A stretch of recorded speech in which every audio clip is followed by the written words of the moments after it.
सियासत की गलियों में कभी कभी एक आवाज गूंजती है। वो नारे नहीं होते, नहीं जनता का शोर। वो एक फोन की घंटी होती है, एक ऐसी घंटी जो रातों को दिन में बदल देती है और साधुओं को सुल्तान बना देती है। ये कहानी है उस फोन कॉल की जिसने योगी आदित्यनाथ को उत्तर प्रदेश की सत्ता की कुर्सी तक पहुंचाया। एक मठ की दीवारों से निकलकर भगवा चोला पहने वो उस राज्य का मुखिया बना जहां 20 करोड़ जिंदगियां सांस लेती हैं। लेकिन सवाल ये नहीं कि वे कैसे पहुंचा, सवाल ये है कि क्या ये सब पहले से लिखा हुआ था। शुरू करते हैं 4 मार्च 2017 से। यूपी विधानसभा चुनाव के नतीजों का दिन। बीजेपी ने 403 में से 312 सीटें जीतकर सबको चौंका दिया। सहयोगियों के साथ 325 का बहुमत हो गया था। जैसे कोई तूफान आया और विरोधियों को उड़ा ले गया। ये एक ऐसी जीत थी। लेकिन जीत के बाद सवाल उठा, अब कुर्सी पर कौन बैठेगा। नामों की फहरिस्त लंबी थी।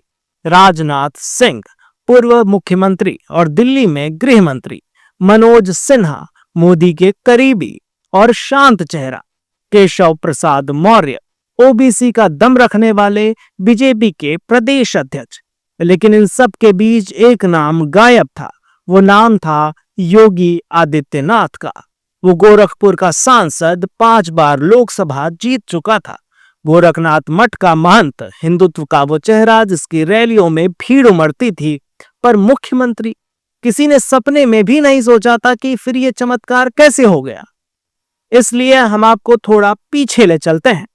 योगी का जन्म 5 जून 1972 को हुआ उत्तराखंड के पौड़ी गढ़वाल में, एक ठाकुर परिवार में। नाम था अजय सिंह बिष्ट। 22 साल की उम्र में वो गोरखनाथ मठ में आए और 1994 में महंत बने। 1998 में 26 साल की उम्र में पहली बार सांसद बने। फिर 1999, 2004, 2009 और 2014। लेकिन सियासत का असली खेल 2017 में शुरू हुआ। 4 मार्च को नतीजे आए और 18 मार्च को दिल्ली में एक हलचल मच गई। बीजेपी की बड़ी बैठक हुई। प्रधानमंत्री मोदी, अमित शाह, आरएसएस के लोग सब जमा थे। पर सवाल वही था कि आखिरकार सीएम कौन होगा। और तभी 18 मार्च की रात एक फोन कॉल आया। कुछ लोग कहते हैं कि यह कॉल अमित शाह का था। योगी को दिल्ली बुलाया गया और 19 मार्च को वो वहां पहुंच गए। शाम होते होते ऐलान हो गया, योगी आदित्यनाथ यूपी की कमान संभालने वाले हैं, यानी उनको मुख्यमंत्री बनाया जाएगा। अब सवाल उठता है, ये फोन कॉल क्या इतना आसान था या इसके पीछे लंबी स्क्रिप्ट लिखी गई थी। बीजेपी की जीत के पीछे योगी की मेहनत थी। 2014 के लोकसभा चुनाव में उन्होंने 50 से ज्यादा रैलियां की थी। 2017 में भी वो स्टार प्रचारक थे। लेकिन सीएम की रेस में उनका नाम शुरू में क्यों नहीं था। कुछ लोग कहते हैं कि ये आरएसएस का दबाव था। गोरखनाथ मठ का आरएसएस से पुराना नाता है। 1993 में जब योगी मठ में आए तो आरएसएस ने उन्हें तराशा था। दूसरी बात कि योगी हिंदुत्व का चेहरा थे। यूपी में 80% हिंदू आबादी है और बीजेपी को एक ऐसा चेहरा चाहिए था जो हिंदुत्व की आग को और जगा सके। मनोज सिन्हा तैयार थे, पर वो शांति के प्रतीक टाइप थे। केशव प्रसाद मौर्य का नाम था, पर ओबीसी कार्ड से ज्यादा ठाकुर वोटरों को साधना जरूरी था और यही योगी ने बाजी मार ली। लेकिन सियासत का यह खेल इतना साफ नहीं था। 19 मार्च को जब योगी दिल्ली पहुंचे तो लखनऊ में सन्नाटा पसर गया। बड़े बड़े नेता हैरान थे। कुछ ने कहा एक साधु सीएम बनेगा, कुछ ने कहा क्या ये बीजेपी का मास्टर स्ट्रोक है। उस दिन शाम को जब योगी का नाम तय हुआ तो दिल्ली से लखनऊ तक हलचल मच गई। 25 मार्च 2017 को शपथ का दिन आया। लखनऊ के स्मृति उपवन में लाखों लोग जमा थे। 44 साल का वो शख्स भगवा चोला पहने कुर्सी पर बैठा।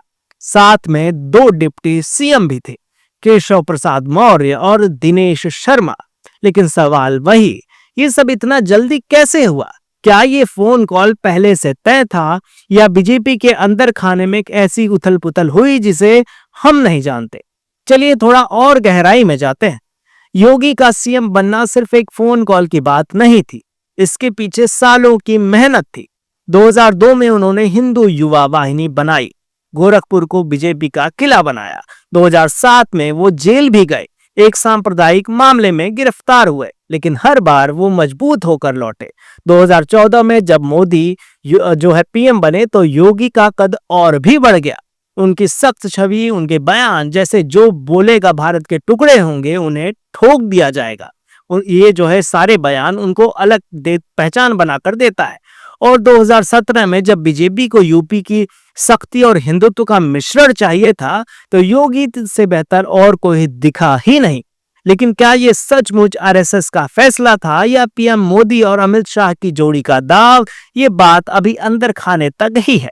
खैर, इस मुद्दे पर आप क्या सोचते हैं हमें कमेंट में जरूर बताइएगा। तब तक देखते रहिए राजस्थान बट